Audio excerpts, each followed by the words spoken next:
Bonjour mes chers amis et chose promise, chose due, nous sommes encore une fois de plus sur notre chaîne selon les rendez-vous que nous nous sommes fixés. Nous allons parler cette fois-ci de écrit à l'ange de l'église de Laodicée. Écrit à l'ange de l'église de Laodicée, c'est-à-dire la 7e lettre adressée à l'ange de l'église de Laodicée.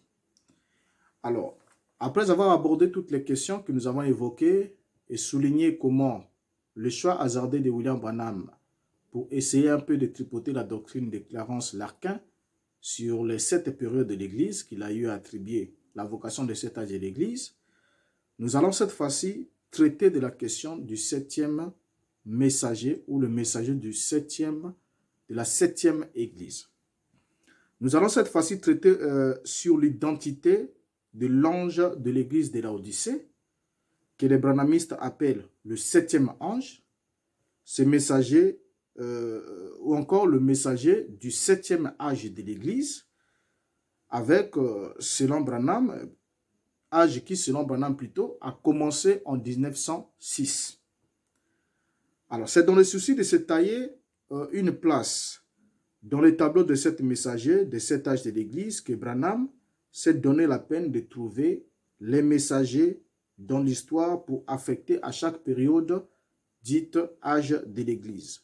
Période qu'il a plagiée chez Clarence Larkin, excepté la période d'Éphèse et la période de Laodicée, parce que Éphèse et Laodicée, Branham commence à ses propres dates à lui, mais le reste, c'est du plagiat complet, sans modification, et nous l'avons déjà démontré ici. Pour ceux qui n'ont pas suivi les premiers numéros,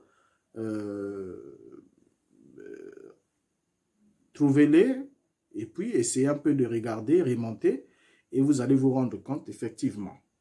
Alors, ici, nous voulons évoquer l'identité du 7e ange ou de l'ange de l'église de Laodicée selon William Branham, selon son choix. Que dit Branham sur l'identité du messager prétendu du 7e âge de l'Église? Lisons William Branham, en prenant assez de temps pour le lire. Âge de l'Église de Thyatire, prêché le 8 décembre 1960, paragraphe 12. Nous ne savons pas qui sera l'étoile de cette Église de Laodicée. Nous sommes dans cet âge maintenant, depuis 1906, quand la Pentecôte a commencé. Mais il y aura un ange qui se lèvera pour réprimer tous les dogmes et préparer l'Église à aller à la maison. Eh bien, un maître dans le spirituel qui se lèvera avec des miracles et des prodiges. Maintenant, je prie que Dieu nous aide à reconnaître cela. Fin de citation. Alors, Branham dit ici, lorsque vous regardez cette citation que nous venons de lire ensemble avec vous, Branham dit ici n'est pas savoir qui sera l'étoile de l'âge de Laodicée. Mais il ajoute néanmoins que nous sommes déjà en train de vivre dans cet âge-là depuis 1906. C'est surprenant, n'est-ce pas?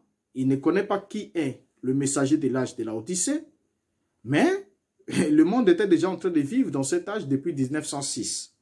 Nous avons déjà démontré cela plus loin, selon le propos de William Branham et le plan du début d'un âge de l'Église. Un âge commence avec la divulgation du message de la part de son messager.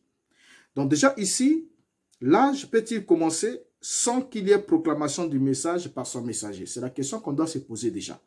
Est-ce qu'un âge peut-il commencer sans qu'il y ait proclamation du message par son messager? Je crois que la bonne réponse, c'est non. Selon la théorie de William Branham, bien sûr, une théorie que je n'épouse pas, mais selon sa propre théorie, il ne peut pas y avoir un âge de l'Église s'il n'y a pas d'abord de messager, parce que c'est le messager qui doit proclamer le message d'un âge. Alors, contrairement à tous les six âges où Branham déclara clairement le nom de chaque messager, que ce soit dans les premiers âges, deuxième, troisième, quatrième, cinquième, sixième, William Branham n'a pas eu de peine à déclarer qui était le messager de chacun de ces âges, selon sa théorie. Mais lorsqu'il prêche le 7e âge de l'Église, le 11 décembre 1960, William Branham ne révèle pas le nom de la 7e étoile, car il ne représente pas, non plus par son nom, dans les prédications enregistrées. Donc, on peut prendre toutes les prédications enregistrées de William Branham, vous ne verrez pas le nom de la 7e étoile. William Branham n'en parle pas, William Branham ne le présente pas.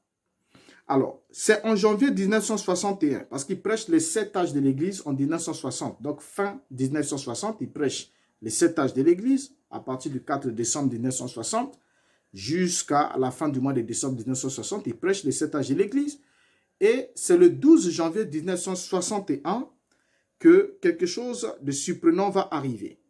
Le 12 janvier 1961, c'est un petit garçon du nom de Willie qui viendra écrire le nom Branham sous la 7e étoile, selon les propos de William Branham lui-même. Donc, comme Branham prêche les 7 âges de l'Église, il écrit des noms, le nom des messagers sur toutes les étoiles de son chandelier, l'unique chandelier bien sûr, alors que dans l'Apocalypse, il est parlé de 7 chandeliers, un chandelier pour un âge, mais chez William Branham, il a pris un seul chandelier dans chaque branche, chaque chandelle ou chaque branche était affectée ou encore devenait un âge de l'Église, ce qui est complètement une vision erronée. Nous en avons déjà parlé. Alors, donc ici, William Branham va nous dire ce qui suit. Il va lui-même nous dire qui a écrit son nom, Branham, sous la 7e étoile. Dans la prédication, question-réponse du 12 janvier 1961, paragraphe 386 et le paragraphe 393. Lisons Branham. Eh bien, si vous remarquez, le petit Willie qui est là a mis mon nom sous cette étoile-là. Et c'est pourquoi j'ai passé cela sous silence. Voyez, parce que je ne pense pas. Maintenant, je vais être aussi honnête que possible. Je ne pense pas que j'ai quelque chose à avoir avec ce messager. Vous voyez, c'est juste. Je crois que je suis peut-être envoyé pour jouer un rôle dans cette église, pour aider à établir ce message-là, où il doit être quand ce précurseur viendra, car il viendra. Paragraphe 393. Je m'en vais donc m'arrêter ici juste une minute et vous dire quelque chose. Secouons cette chose que Willie a faite là. Et alors, supposons donc que ce soit juste. Supposons simplement que ce soit juste. Je ne peux pas dire cela, frère. Ce sera prétentieux. Cela je ne pourrais pas. Même si je croyais cela, je ne le dirais pas. Voyez, si quelqu'un d'autre le dit, là, c'est lui. Voilà qui est très, très, très surprenant. Les 2 citations que nous venons de lire. Très surprenant. Alors, on vient de le lire ensemble avec vous. Donc, je ne suis pas en train d'inventer la roue ou encore de faire dire à Branham ce qu'il n'a pas dit. Nous venons de le lire ensemble avec vous. William Branham qui attribue au petit Willie la responsabilité d'avoir écrit son nom sous la 7e étoile. Là, nous sommes le 12 janvier. Donc, quand Branham a prêché, jusqu'à ce qu'il ait fini de prêcher le message de l'âge de l'Odyssée, Branham n'a pas révélé l'identité véritable du 7e ange. Mais c'est le petit garçon, juste un petit garçon, qui savait quand même écrire, qui a pris, je ne sais pas, son stylo bien sacré, il est allé griffonner le nom Branham sous la 7e étoile. Et Branham vient de nous dire quelque chose ici, comme nous venons de le lire, qui est très, très surprenant. Alors, pourquoi est-ce que c'est surprenant? Nous lisons Branham attribuer à un petit garçon la responsabilité d'avoir écrit son nom sous la 7e étoile. Ça, c'est la première des choses. Avant d'affirmer lui-même ne pas avoir quelque chose à voir avec ce messager. Donc, il affirme lui-même qu'il n'a rien à voir avec ce messager. Vous savez, il y a des gens qui disent, écoutez, c'était l'humilité qui les faisait parler. Non, c'est faux. Vous savez, Jean-Baptiste, même quand il ne voulait pas affirmer qu'il était Élie, promis, mais il avait quand même identifié il a identifié son ministère dans les Écritures. Il a dit, je suis la voix de celui qui crie dans le désert. Parce qu'il ne s'appelait pas Élie, il s'appelait Jean. Bien qu'étant revêtu de l'esprit d'Élie, il dit, je suis la voix de celui qui crie dans le désert. Donc, il affirme ce qu'il est. Et c'est par rapport à l'Écriture qu'on a pu alors remonter. Et quand le Christ vient, il confirme que si vous pouvez l'accepter, il est l'Élie qui devrait venir. Ici, William Branham affirme qu'il n'a rien à voir avec ce 7e messager. Ça sort de sa bouche. Parce que certains se disent, bon, écoutez, frère, ça c'est le côté humain, Branham pouvait parler comme ça, ainsi de suite.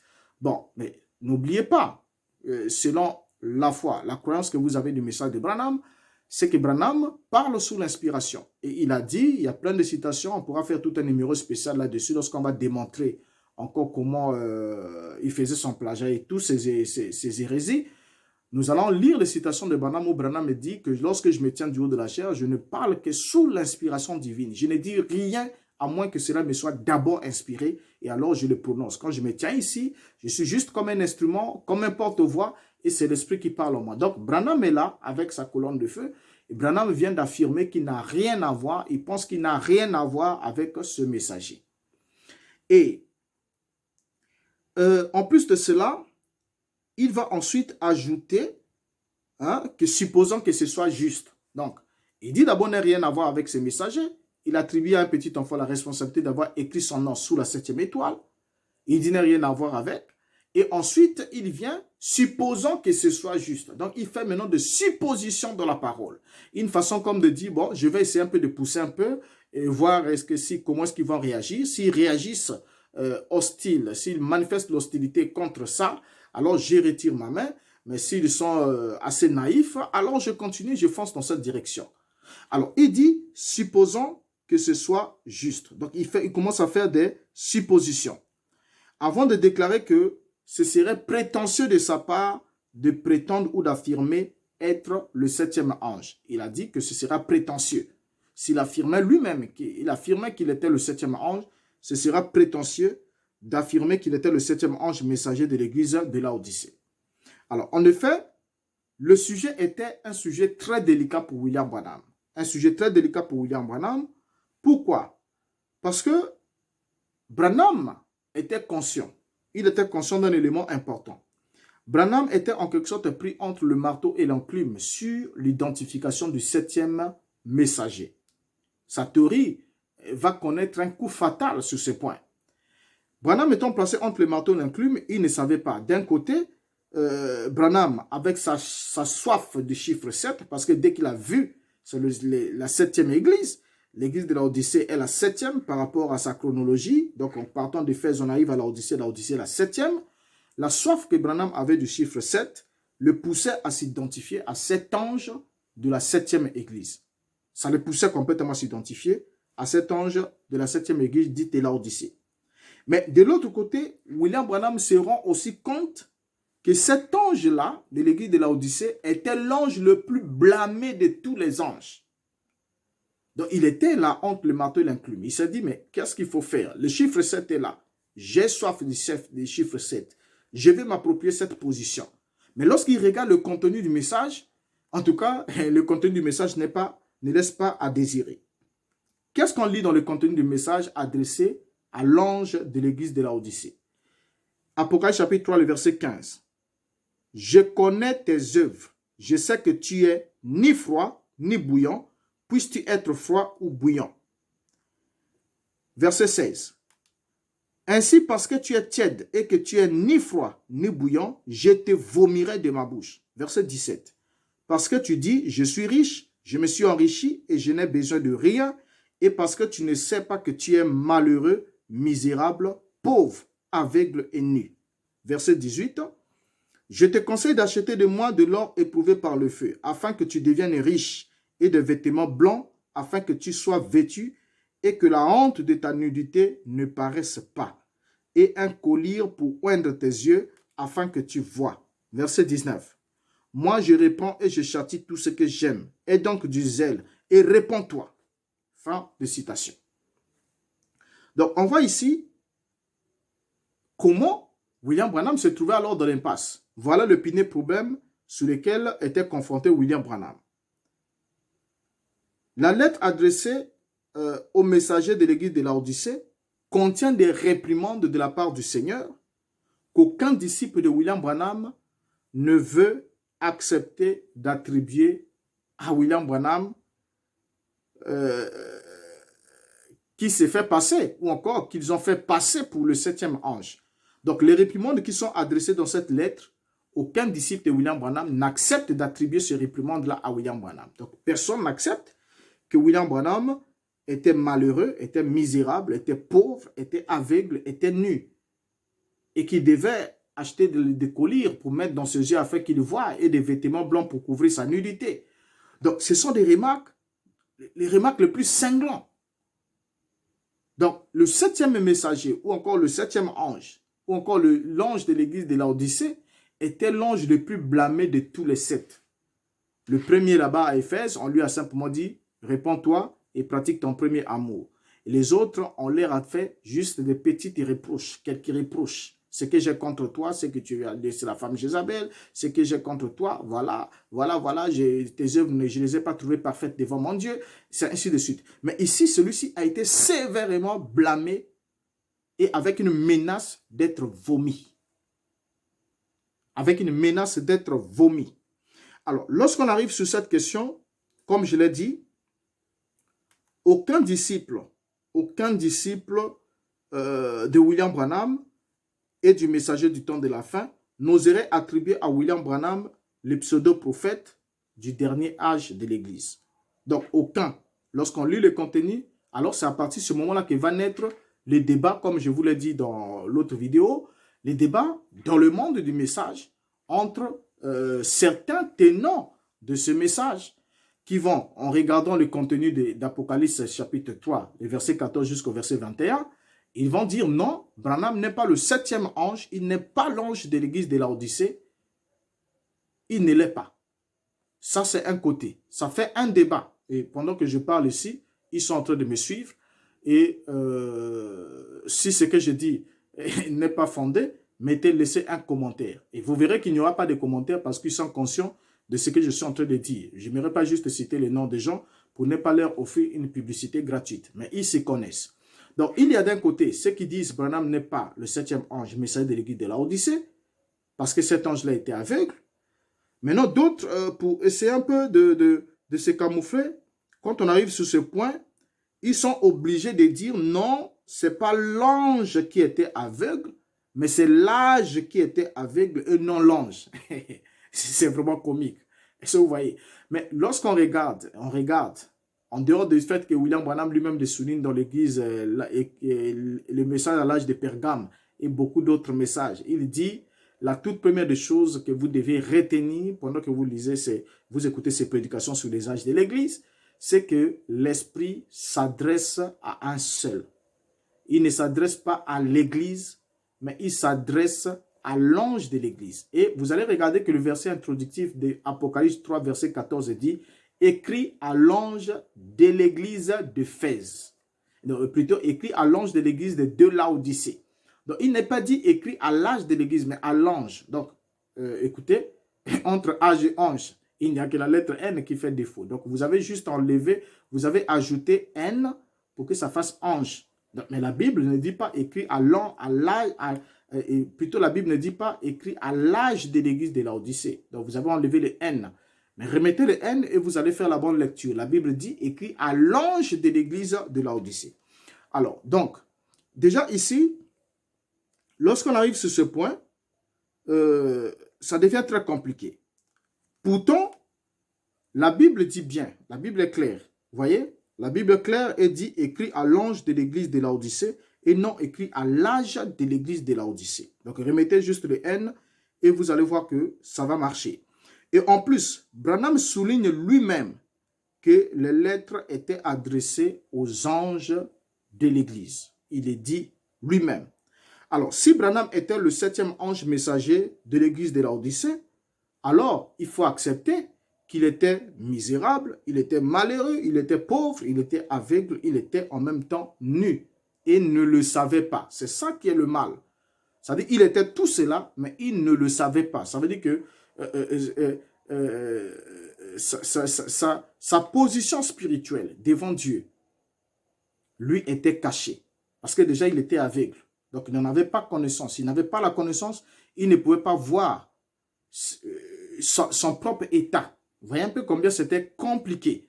Donc, il était tout cela, mais il ne le savait pas. Donc, si Branham est le 7e ange, messager de l'église de Laodicée, vous devez accepter qu'il était tout cela, selon votre propre théorie, bien sûr. Alors, ayant compris ce problème, Branham va tenter alors de se forger une 8e place dans le tableau à partir de 1962. Donc, il a compris qu'en voulant rentrer dans le 7, ça ne tenait pas. C'est là qu'à partir de 1962, William Branham va se forger une 8e place. Comment est-ce qu'il va nous le dire? Lisons-le ensemble pour qu'on ne prête pas de mots. Lisons Branham.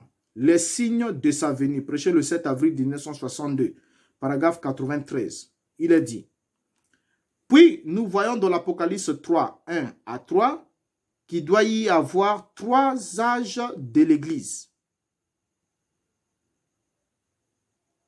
Dans ces derniers jours, savez-vous cela? C'est juste. Nous avons eu cela. Rappelez-vous, au fur et à mesure qu'il passe par ces facteurs, la justification, la sanctification, le baptême du Saint-Esprit, Luther, Wesley et la Pentecôte. Les 3 messagers des derniers jours, nous voyons cela. Bien. Ici, William Branham nous présente les 3 messagers des derniers jours. Vous voyez? Il dit qu'il y en a 3. Nous voyons cela. Il parle de Luther, il parle de Wesley, il parle de la Pentecôte. Remarquez déjà ensemble avec moi quelque chose qui saute aux yeux. Luther, c'est un nom. Wesley, c'est un nom. Mais quand on arrive au 7e, Branham dit la Pentecôte. Il ne veut pas mettre le nom parce qu'il voulait à tout prix forcer que son nom y soit, mais ce n'était pas facile. C'était vraiment difficile. Donc là, il se dit la Pentecôte. Et nous le savons, nous venons de le lire ici ensemble. Alors, 2 semaines après, Branham va changer d'avis. Et il va passer de 3 messagers à 4 messagers pour le dernier jour. Alors qu'on vient de lire ici qu'il y a 3 messagers pour le dernier jour. Et le dernier, c'est la Pentecôte. Mais quand il arrive 2 semaines après, il va se dire non, il va mordre un peu son doigt. Il dit non, ça ne marche pas. Je dois forcer cette affaire. Il va alors passer de 3 à 4. Restitution de l'arbre de l'épouse, prêché le 22 avril 1962. Paragraphe 313 à 314. Il dit: comprenez-vous cela? Amen. Car Dieu a dit, je restaurerai cela. Comment va-t-il restaurer cela? Par 4 messagers de la mort, il a été détruit. Alors, 4 messagers de la vie restaureront cela. Qui fut le premier? Martin Luther avec la justification. Qui fut le deuxième? John Wesley avec la sanctification. Qui fut le troisième? La Pentecôte avec la restauration des dons. Le Saint-Esprit, le baptême du Saint-Esprit. Qui était le 4e? La parole. Quoi? La parole. Paragraphe 314. Il y a eu 4 grands prophètes. L'un d'eux, Martin Luther, a commencé à faire briller une lumière. C'était une petite lumière, juste une petite force de justification. Puis vint Wesley, plus fort, la sanctification. Après Wesley vint un plus fort que lui, la Pentecôte, le baptême du Saint-Esprit, dans un autre grand prophète. Voyez, mais dans les derniers jours, selon Malachie 4, Élie doit venir avec la parole elle-même. Bien. Vous voyez, là nous sommes 2 semaines plus tard. Le 4e vient d'être ajouté, c'est-à-dire la parole. Et dans la deuxième citation, Élie, selon Malachie 4. Et je vais vous signifier en passant, on aurait sûrement à avoir un numéro qui traitera de cette question. Nombreux de ceux qui confessent le message de Branham ne savent pas que Branham a commencé à parler de Malachie chapitre 4 à partir de 1960. Donc quand il prêche les âges de l'Église, c'est là qu'il commence à parler de Malachie 4. Et avant même de commencer à faire tous ces bricolages, donc depuis 1933 jusqu'à, donc c'est en 1960 que William Branham a commencé à mettre son pas timidement dans la promesse de Malachie 4 et jusqu'à ce qu'il va en faire un cheval de bataille pour se positionner, alors que c'est totalement faux, comme nous l'avons déjà démontré dans un numéro où nous nous sommes interrogés si William Branham était-il réellement le prophète promis dans Malachie 4. Et nous avons démontré avec les Écritures et avec ses propres propos que William Branham ne répondait pas aux descriptions de ce prophète. Alors, donc ici, on remarque qu'en l'intervalle d'1 semaine, William Branham change d'avis. Donc, il passe de 3 messagers pour le dernier jour aux 4 messagers pour le dernier jour. Il est malheureusement rattrapé par l'évidence en déclarant ceci en 1963. Vous voyez, nous sommes partis de 1960, 61, Et là, nous sommes en 62. Et là, maintenant, en 63, qu'est-ce que Branham va dire? Dans la prédication, le troisième sceau, prêché le 20 mars 1963, paragraphe 168. Et personne sur cette terre ne peut nier que cet âge est le dernier, parce que c'est l'âge de l'église de Laodicée, ou le 7e âge de l'église. Et nous y voilà, le 2e millénaire s'achève. Il n'y a plus d'âge de l'église. Ça, c'est la déclaration de William Branham. Donc, il n'y a plus d'âge de l'église. Laodicée est le dernier âge, et il n'y a plus d'âge de l'église. Alors, un mois avant sa mort, Branham va être obligé de dire la vérité sur la théorie en soulignant clairement qui était le 7e messager de l'église de Laodicée selon lui. Je dis bien un mois avant sa mort. Donc, il a entretenu le flou sur la question du 7e ange, messager de l'église de Laodicée, jusqu'à un mois avant sa mort. C'est un mois avant sa mort que Branham va dire. Nous allons le lire. Dans la prédication, le seul lieu d'adoration auquel Dieu est pourvu, prêché le 28 novembre 1965, au paragraphe 91. Il va nous révéler l'identité du 7e messager de l'église de Laodicée. Même s'il n'a pas voulu citer les noms, mais il va quand même nous le révéler. Il va nous dire ce qui suit au paragraphe 91. Eh bien, les pentecôtistes, ce frère, je crois que il était borgne, un frère de couleur qui en réalité a commencé le message pentecôtiste en Californie, sur la vieille rue Azusa. On s'est ri de lui et parce qu'il était nègre, un nègre. On s'est moqué de lui, mais il a apporté un message pour cet âge. Ce n'était qu'un petit homme qui pouvait à peine écrire son propre nom. Mais le Seigneur lui avait révélé que c'était là l'âge de la restauration des dons et ceux-ci sont venus. Fin de citation. Branham est ici en train de parler de William Joseph Seymour, l'Afro-Américain initiateur du mouvement pentecôtiste en 1906 dans la rue Azusa. Si c'est Seymour qui a porté, tel que Branham le conclut ici, si c'est Seymour qui a porté et prêché le message de cet âge de l'Odyssée selon la théorie de William Branham, alors il faut que le Branhamiste accepte que Branham serait l'auxiliaire de Seymour selon sa propre théorie. Parce qu'un âge n'a pas de messager et c'est le dernier âge de l'Église. Et un âge n'a pas de messager. Un âge n'a qu'un seul messager. Donc si c'est William Joseph Seymour qui a apporté, qui a prêché le message de cet âge de l'église de la Odyssée, alors William Branham était un auxiliaire de Seymour. Parce que Dieu, dans un âge, selon Branham, envoie un messager, un seul pour un âge, et lui affecte aussi des auxiliaires qui doivent travailler avec lui dans son âge. Donc Branham est né, l'âge de la Odyssée battait déjà son plein depuis 1906, et selon Branham toujours, c'est un âge qui devrait s'étendre jusqu'à l'enlèvement de l'Église de la terre. Donc aussi longtemps que l'Église est sur la terre, cet âge continue, selon Branham. Et c'est le dernier âge de l'Église. Donc Dieu ne traite pas, ne traitera plus avec l'Église dans un autre âge. Ça n'existe pas. Au fait, certains pourront dire, écoutez, il y a l'âge de l'épouse et l'Église, c'est différent. Non, ça sont des petites cachotteries.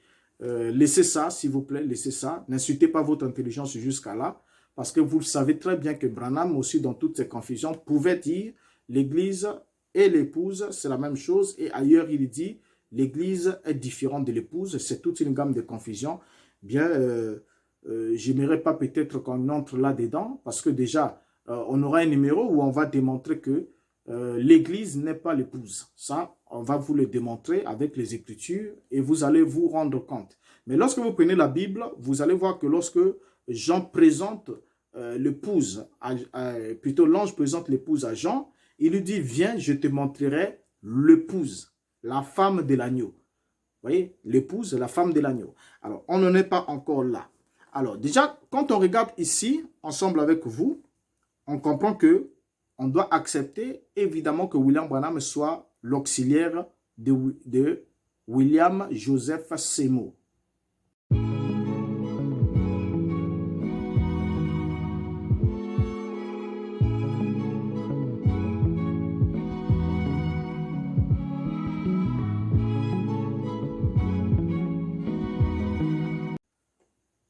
Malgré que William Branham a affirmé ici, un mois avant sa mort, que c'est William Joseph Seymour qui était le porteur du message de l'âge de l'Odyssée, c'est-à-dire le 7e ange, c'est lui qui en était le porteur du message, qui était le messager. Mais c'est malhonnêtement, je dirais que malhonnêtement, dans le livre de l'exposé de cet âge de l'Église, publié en décembre 1965, que Branham va affirmer ce qui suit. Parce que le livre est une transcription, hein, c'est-à-dire il est écrit sous base des enseignements enregistrés sur les bandes magnétiques. Peut-être qu'on pourra l'excuser dans un sens. Mais seulement, en tant qualité de ce qu'il se vantait être, c'est-à-dire un prophète, il ne pouvait pas accepter qu'on publie en décembre 1965 un livre qui contenait les déclarations qui remettaient en cause ce qu'il venait de dire il y a de cela juste un mois. Donc, novembre 65, il a affirmé que c'est William Joseph Seymour qui est le messager de l'âge de l'Odyssée. Et lorsqu'on lit maintenant l'exposé, on lit, c'est-à-dire les 7 âges de l'Église, chapitre 9, page 315, il va affirmer ce qui suit. Or, l'âge dans lequel nous vivons maintenant sera très court. Les événements vont se dérouler très rapidement, ainsi le messager pour cet âge de l'Odyssée doit déjà être là. Bien que peut-être nous ne le connaissons pas encore, mais certainement il viendra un temps où il sera reconnu. Or, tout cela, je peux le prouver parce que nous avons des passages de l'Écriture qui décrivent son ministère. Voyez ensemble avec moi combien, je l'ai dit un peu plus haut, que c'était une forme de malhonnêteté. William Branham ici nous affirme que le messager pour cet âge de l'Odyssée doit déjà être là. C'est évident, puisqu'il est déjà dans cet âge de l'Odyssée, qui a commencé même avant sa naissance. 3 ans avant que Branham ne naisse, l'âge avait déjà commencé, selon sa propre théorie. Donc c'est évident que le messager soit là. Mais Branham va dire qu'il viendra un temps où il sera reconnu. Donc il dit, pour l'instant, nous ne le connaissons pas encore, mais certainement il viendra un temps où il sera reconnu.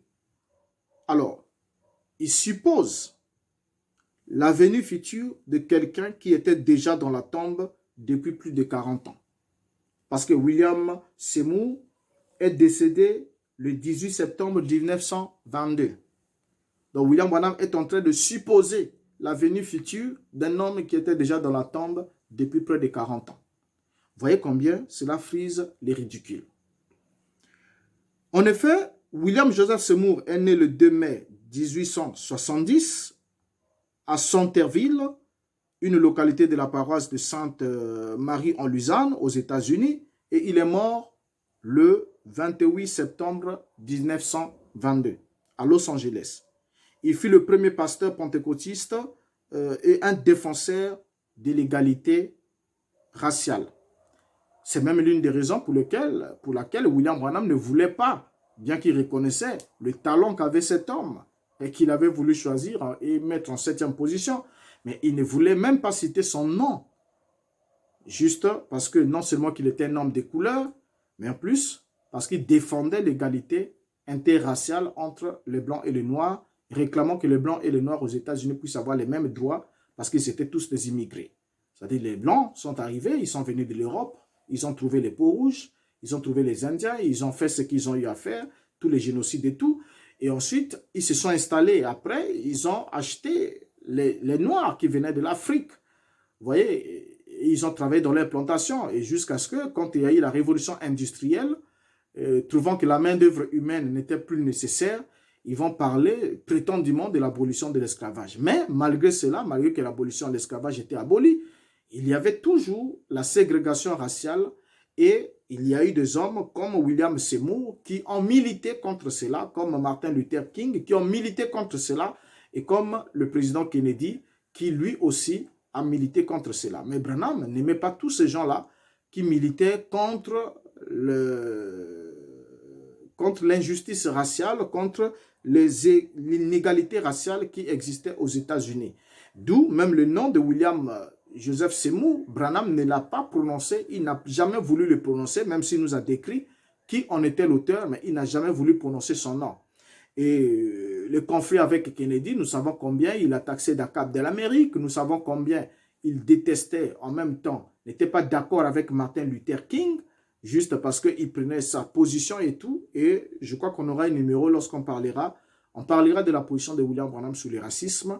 Et nous lirons William Branham et nous comprenons beaucoup de choses, beaucoup de choses. Mais pour l'instant, nous ne sommes pas sur ce numéro. Alors donc ici, Branham va en quelque sorte mentir. Il va en plus mentir lorsqu'il va nous dire que cet Afro-Américain ne savait même pas écrire son propre nom. Alors que cet homme de William Joseph Seymour a fréquenté des écoles, tout ça là, ainsi de suite, des instituts bibliques et tout. C'est alors frauduleusement que le disciple de Branham affirme en toute ignorance que ce dernier est le 7e ange messager de l'église de Laodicée. Ceux qui l'affirment le font en toute ignorance. Mais ceux qui ont quand même essayé de prendre conscience commencent à dire non, non, non, Branham n'est pas le messager de l'église de Laodicée, mais il est le 7e ange d'Apocalypse 10. Et nous avons déjà un numéro qui a traité de cela. Et nous avons compris ensemble avec vous comment il avait fabriqué cette théorie. Si vous ne l'avez pas encore suivi, redescendez un peu les vidéos. Vous allez voir, nous nous sommes interrogés. William Branham est-il le 7e ange d'Apocalypse 17? Alors, face à cette question, il y a une confusion qui règne au niveau de prédicateurs du message où ils ne savent plus où mettre les pieds. Certains ne veulent même plus parler de ça. C'est-à-dire, quand vous voulez poser la question de savoir qui est William Branham, le 7e ange, oh, bon, écoutez, le 7e ange devait révéler tous les mystères. Mais c'est quel 7e ange? De l'église de Laodicée, Apocalypse 3, 17, Apocalypse 3, 14 à 21, ou bien c'est Apocalypse 17, qui n'est que l'annonce de la trompette du 7e ange qui sonne dans Apocalypse 11, verset 15. Et vous pouvez ouvrir votre Bible. Dans Apocalypse 17, ce n'est que l'annonce. Nous avons expliqué cela dans le détail et aussi démontré comment est-ce que Branham avait conçu cette théorie pour tenter toujours dans sa tentative de se tailler une place dans les tableaux, un tableau qui ne l'acceptait pas, parce qu'il n'acceptait pas. Il voulait bien du chiffre 7, être le 7e ange, mais les blâmes qu'on adressait au 7e ange faisaient que Branham ne puisse pas accepter cette position. Alors donc ici, je crois qu'avec toute honnêteté, en toute honnêteté, c'est-à-dire après avoir suivi William Branham, comprenez ensemble avec moi que si vous êtes dans un tabernacle, pour ceux qui s'y rendent encore, bien sûr, vous êtes dans un tabernacle où le nom de Branham est écrit sous la 7e étoile, comprenez-le que c'est la révélation venant d'un petit enfant.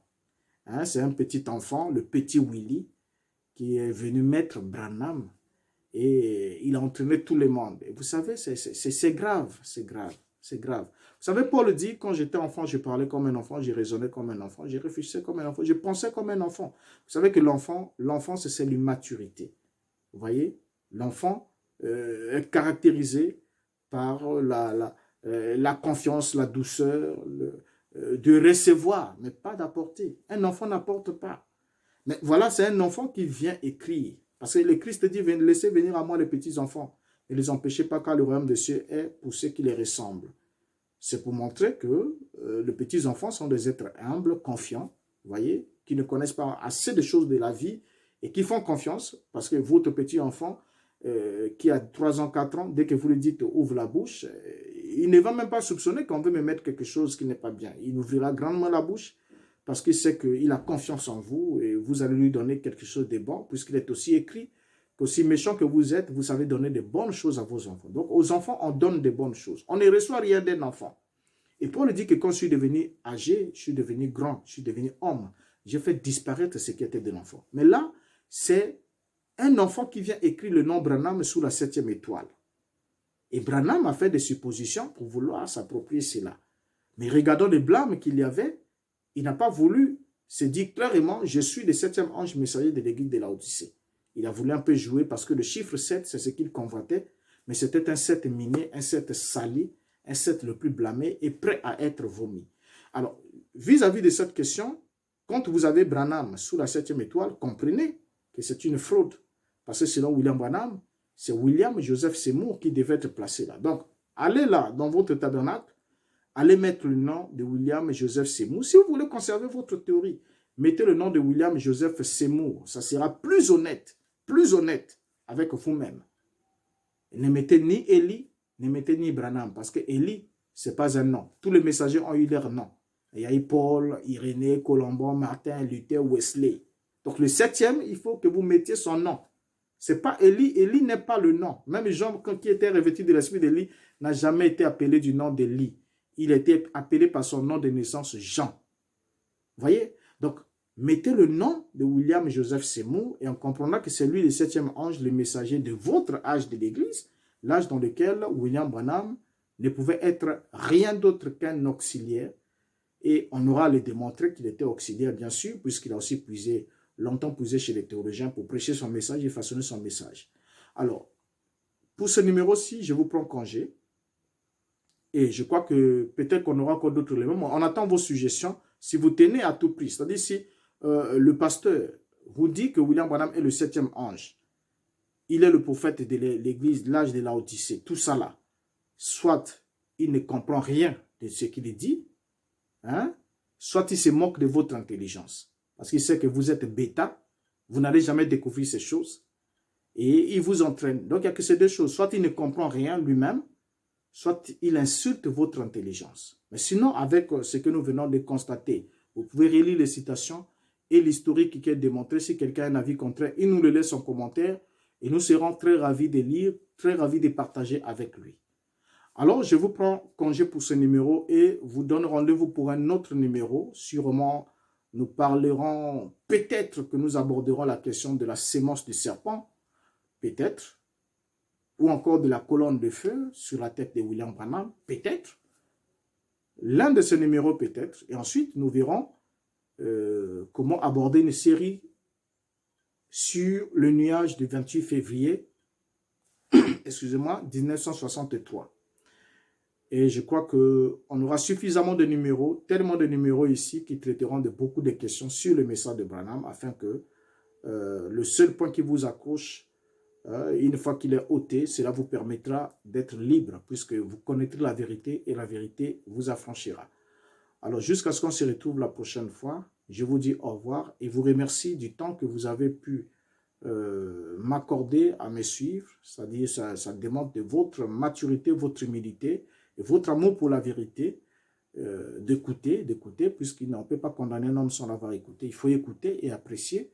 Et je crois que l'esprit est celui qui est le véritable enseignant qui pourra nous permettre de voir ce que nous attendons voir, selon sa grâce, bien sûr. Alors, je vous dis au revoir et que Dieu vous garde. Merci.